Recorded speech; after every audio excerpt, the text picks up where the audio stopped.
என்னடா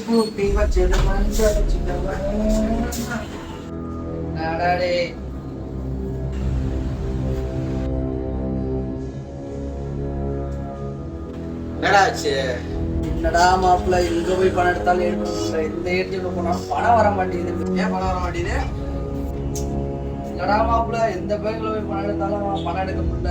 நானும் ஒரு ஏடிஎம் போய் பார்த்துட்டு பணம் எடுக்கவே முடியல. என்னடா சொல்ற? தமிழ்நாட்டுக்குள்ள பணம் எடுக்கிறத பத்தி கஷ்டமா இருக்கேன் மாப்பிள்ள. என்ன மாப்பிள்ள செய்ய?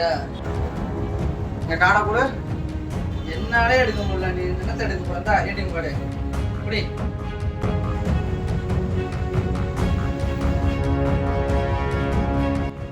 இங்க இல்ல மாப்பிள்ள, செவ்வாய்க்கிரத்துல பேங்க் வச்சுட்டா கூட நீ பணம் எடுக்க முடியாது. ஏன்னா இது பேன் கார்டு. இதுக்கு தான் படிக்கடா படிக்கடான்னு அடிச்சுக்கிட்டேன். யாரா நீங்களா?